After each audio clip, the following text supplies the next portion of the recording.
Bom dia a você, bom dia a todos que estão nos acompanhando. Como diria Rodrigo Orengo, né, movimentadíssima a pauta aqui de Brasília, principalmente diante dessa questão relacionada aí a essa votação da lei antidrogas. Essa votação da proposta de emenda à Constituição que torna crime a posse e o porte de drogas, ela foi marcada para a próxima quarta-feira, inicialmente seria analisada nessa semana, mas os parlamentares estavam esperando ali uma decisão do Supremo Tribunal Federal. O Supremo resolveu adiar a análise dessa questão depois de um pedido de vista do ministro Dias Toffoli. Ontem a gente comentou sobre isso, foi um pedido de vista em que ele pede ali mais tempo para analisar esse texto, mesmo já estando na corte há mais de 10 anos, quando esse processo de fato começou a ser analisado. Portanto, está marcado para a próxima quarta-feira, na Comissão de Constituição e Justiça do Senado, o julgamento dessa proposta de emenda à Constituição. A decisão de marcar esse texto, essa votação, foi tomada ontem depois de uma reunião de líderes partidários com o presidente do Congresso, o senador Rodrigo Pacheco.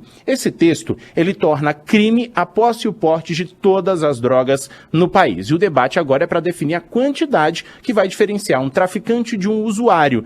Em vez de prisão, o relator da matéria, que é o senador Efraim Filho, está defendendo penas alternativas para os casos de consumo próprio. Os parlamentares dizem que caso o Supremo Tribunal Federal decida sobre o fim do crime para porte ou posse do usuário, ele estará invadindo uma competência que é, na verdade, do Legislativo. A lei de 2006, chamada de antidrogas, determina punição com medidas educativas e prestação de serviços a quem for flagrado com esse tipo de substância para consumo pessoal. A avaliação é de que a resposta está sendo dada rapidamente, principalmente depois desse adiamento do Supremo, né? Esse pedido de vista do ministro Dias Toffoli. Até agora, no STF, 5 ministros entenderam que essa conduta não é crime, enquanto outros 3 dizem que sim. Alguns outros parlamentares estão dizendo que essa pauta é uma pauta conservadora, mas que é preciso analisar essa questão o mais rápido possível, exatamente para impedir que o Supremo, de repente, legisle sobre essa questão. Então, esse é o ponto nesse momento, é uma espécie de disputa